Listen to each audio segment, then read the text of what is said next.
بسم اللہ الرحمن الرحیم نحمده ونصلی علی رسولہ الکریم اما بعد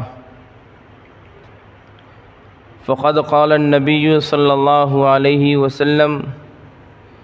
انما بعثت معلما او کما قال علیہ الصلاۃ والسلام۔ عزیز طلباء،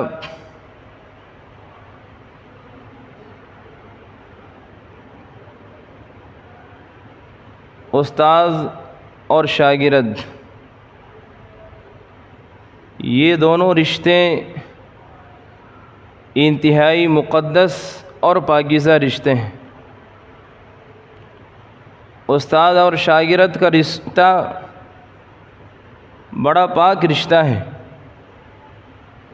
اور دنیاوی اعتبار سے اگر دیکھیں دنیا کے اندر تو ماں باپ کے بعد سب سے اونچا مقام استاذ کا ہے، اور کیوں نہ ہو کہ استاذ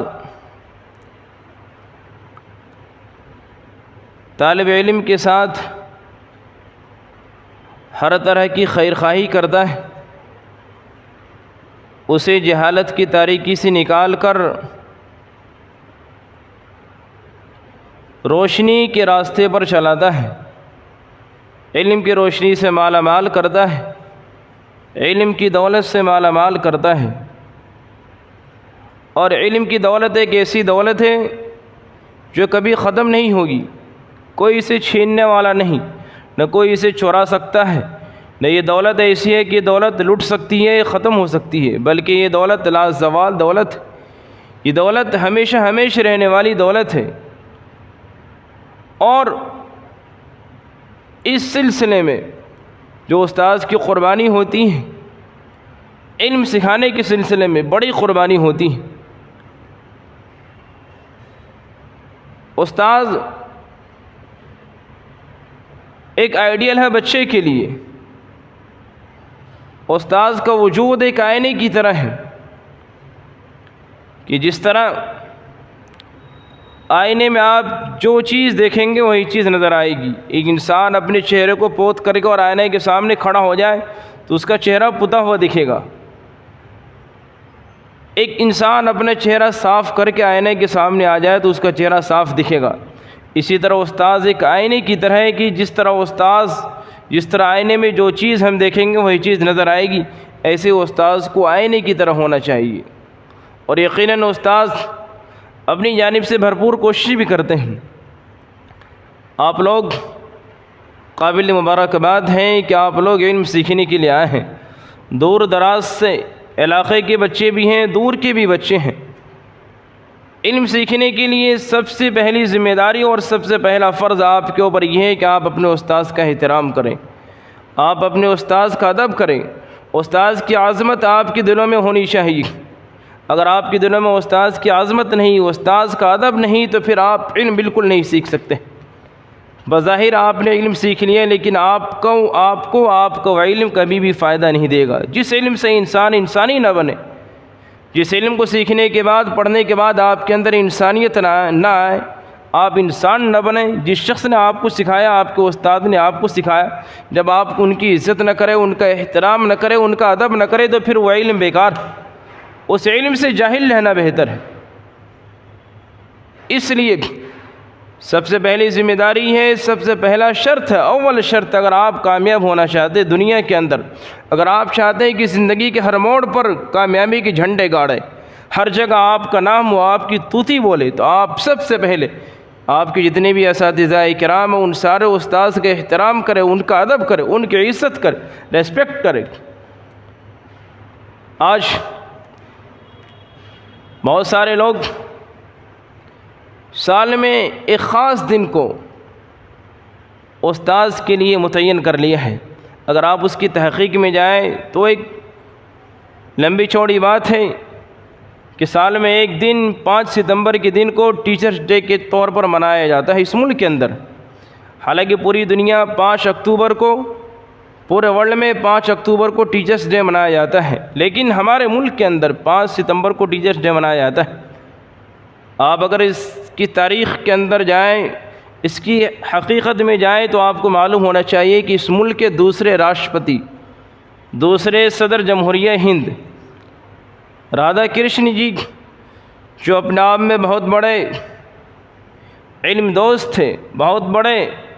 قابل تھے علمی اعتبار سے، پروفیسر تھے اور دانشور تھے، جن کا علمی میدان میں ایک نمایاں نام رہا ہے، بڑے کارنامے رہے ہیں، خوب خدمت کی علم کے لیے انہوں نے، تقریباً 40 سال تک تعلیم و تعلم سے ان کا سلسلہ جڑا رہا۔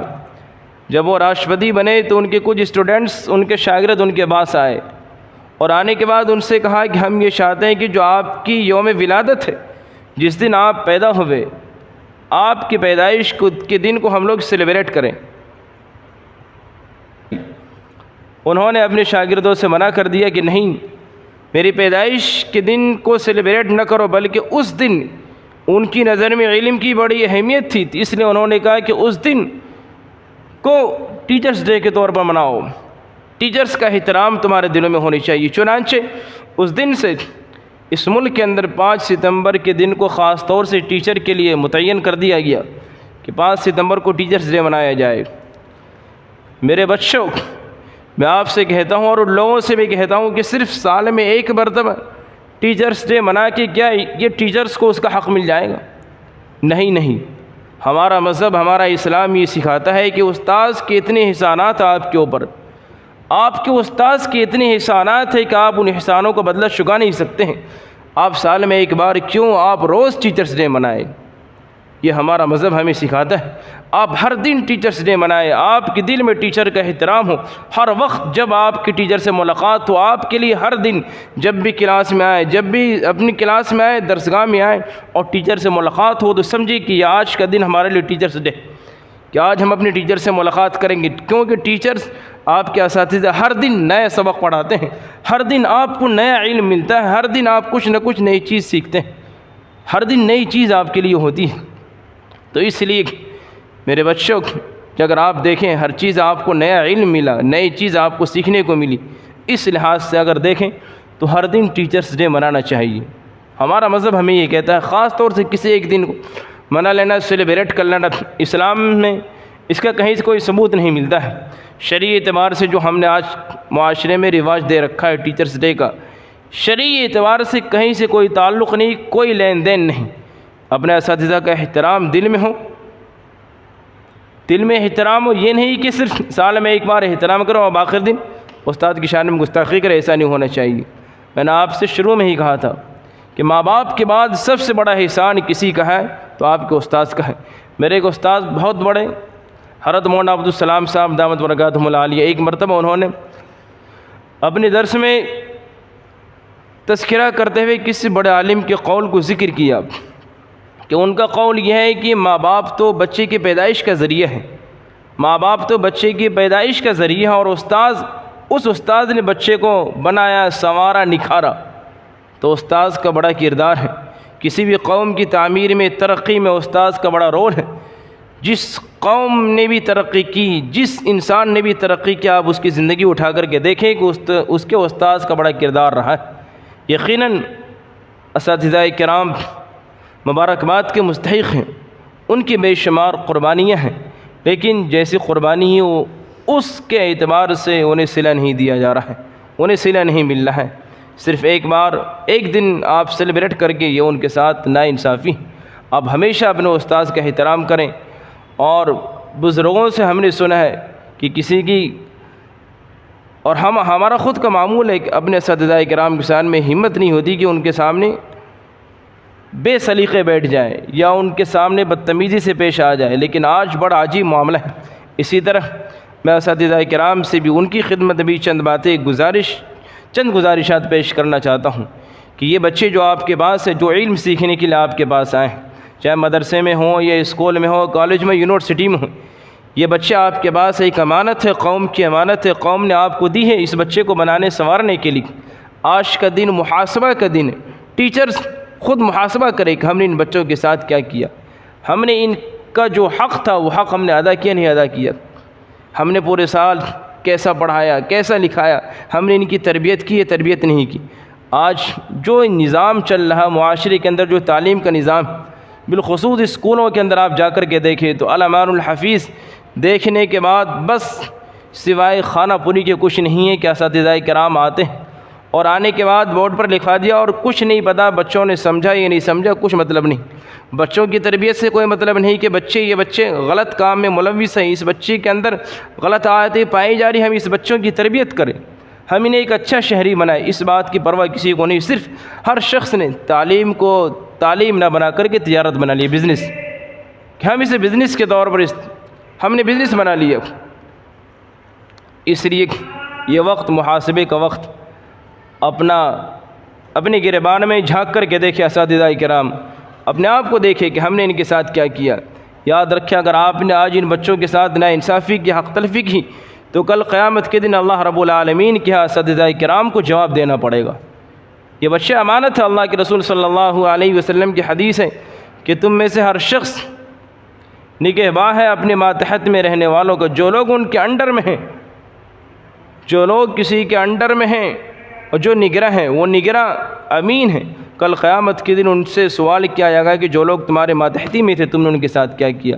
تو اساتذہ کرام سے میں گزارش کروں گا کہ ایسے موقع پر آپس میں تفریق نہ کریں۔ آپ نے پچھلے دنوں دیکھا کہ بچوں کے درمیان اب نفرت کا بیج بویا جا رہا ہے۔ آپ کے سامنے سارے بچے برابر ہونی چاہیے، کلاس کے سارے بچے برابر ہو، یہ نہیں کہ جو آپ کا اپنا بچہ ہو وہ عزیز ہو، یہ جو آپ کے علاقے کا بچہ وہ عزیز ہو، یا آپ کے محلے کا بچہ وہ عزیز ہو، یا آپ کے ملنے والے کا بچہ عزیز ہو، نہیں بلکہ سارے بچے برابر۔ آپ کسی بچے میں بھید بھاؤ بالکل نہ کریں، نہ مذہب کی بنا پر کہ یہ بچہ ہندو ہے، یہ بچہ مسلم ہے، یہ بچہ کرسچن ہے، نہ مذہب کی بنیاد پر بھید بھاؤ کریں، نہ رنگ کی بنیاد پر، نہ علاقہ کی بنیاد پر، نہ نسل کی بنیاد پر۔ آپ کے لیے مناسب نہیں۔ اگر آپ نے بچوں کے ساتھ بھید بھاؤ کیا تو آپ کو جو ذمہ داری ہے، جو عزت آپ کو ملی ہے، جو آپ کا منصب ہے، ٹیچر کا منصب، آپ اس منصب کے خلاف کام کر رہے ہیں، یا اس عہدے کے خلاف کام کر رہے ہیں اور آپ گویا اس منصب کی توہین کر رہے ہیں۔ آپ نے دیکھا پچھلے دنوں مظفر نگر کے اندر کیسے بچوں کو، ایک بچے کو کھڑا کرے گا اور باقی بچوں سے پٹوایا گیا۔ یہ واقعتاً سراسر اس منصب کے خلاف ہے، ٹیچر کا ہو چاہے کوئی کسی مذہب کا ہو۔ اس لیے یہ وقت محاسبے کا وقت ہے، اپنے گریبان میں جھانک کر کے دیکھنے کا وقت ہے کہ جو بچے ہمارے پاس قوم کی امانت ہے، کل اللہ رب العالمین کی ہمیں اس کا جواب دینا پڑے گا۔ آپ اس کی زندگی سے کھلواڑ نہ کریں، آپ کو یہ حق بالکل نہیں ہے کہ آپ کسی کی زندگی سے کھلواڑ کریں۔ آپ جو بچے آپ کے پاس پڑھ رہے ہیں ان کے مستقبل کی فکر کریں، آپ انہیں صحیح دشا دکھائیں، صحیح راستہ دکھائیں، صحیح رہبری کریں، صحیح رہنمائی کریں، اور آپ کوشش کریں کہ یہ بچہ جب آپ ان کی صحیح رہبری کریں گے تو یقیناً یہی بچے، یہی طالب علم، یہی اسٹوڈنٹ کل ہو کر کے ملک کے لیے اور قوم کے لیے بے شمار کام انجام دیں گے۔ کل یہی بچے اپنے وقت کے بہت بڑے نامور انسان ہوں گے، دنیاوی اعتبار سے بھی، دینی بھی اعتبار سے بھی بہت بڑے سائنسداں بنیں گے، پروفیسر بنیں گے، انجینئر بنیں گے، دینی اعتبار سے بہت بڑے عالم ہوں گے، اپنے وقت کے محدث ہوں گے، اپنے وقت کے فقیہ ہوں گے، اپنے وقت کے مفتی ہوں گے۔ اس لیے یہ چند باتیں میں نے آپ کے سامنے عرض کی۔ میرے بچوں، آپ بھی اس بات کا خیال رکھیں، اپنے اساتذہ کرام کا احترام کریں، ان کی شان میں گستاخی بالکل نہیں ہونی چاہیے۔ ان کا ادب، آپ یہاں کچھ سیکھنے کے لیے آئے ہیں، بننے کے لیے آئے ہیں، اور یہ تہیہ کریں کہ انشاءاللہ ہمیں یہاں سے بن کر کے جانا ہے۔ ذرا آپ اپنے ماں باپ کی زندگی اٹھا کر کے دیکھیں، غور کریں کہ آپ کو پڑھانے کے لیے آپ کے گھر والے کتنی قربانی دے رہے ہیں۔ کبھی آپ نے اپنے والدین کو دیکھا کہ آپ کے ماں باپ اپنا پیٹ کاٹ کر کے آپ کو پڑھا رہے ہیں، اور آپ یہاں وقت کو ضائع کریں؟ اپنے باپ کی محنت کو دیکھو کہ شدید گرمی چل رہی ہے، دھوپ کی تپش اور لو کے تھپیڑوں چل رہے ہیں، اور اس موقع پر ماں باپ اپنے آپ کو تباہ کر کے، پگھلا کر کے بچوں کی بہترین پرورش کے لیے، آپ کے بہترین مستقبل کے لیے، آپ کے فیوچر کے لیے، آپ کی لائف کے لیے کیا کیا قربانی دے رہے ہیں۔ کم سے کم اپنے باپ کو، آپ اپنے وقت کو ضائع نہ کریں۔ جب بھی آپ وقت کو ضائع کریں، کھیل کود میں اپنے وقت کو برباد کریں، فوراً آپ کے سامنے میں آپ کے والدین کا چہرہ آ جانا چاہیے۔ یقیناً جب آپ کے والدین کا چہرہ سامنے آئے گا، آپ کے ابو کا چہرہ سامنے آئے گا، تو پھر آپ کو احساس ہوگا کہ ہاں واقعتاً میرے باپ نے کتنی قربانی دی ہیں۔ کم سے کم اپنے والدین کی لاج رکھ لیں، ان کی لاج رکھ لیں اور ان کی قربانی کو دیکھ لیں کہ کہ انہوں نے کتنی قربانی دی۔ آپ سب یہ تہیہ کرے، عہد کرے کہ انشاءاللہ ہمیں نیک انسان بننا ہے، قوم کے لیے، ملک کے لیے، اپنے دیش کے لیے بہترین کام کریں گے، اور اللہ تعالی ہم سب سے خوب کام لے۔ اللہ تعالی ہم سب کو عمل کی توفیق عطا فرمائے۔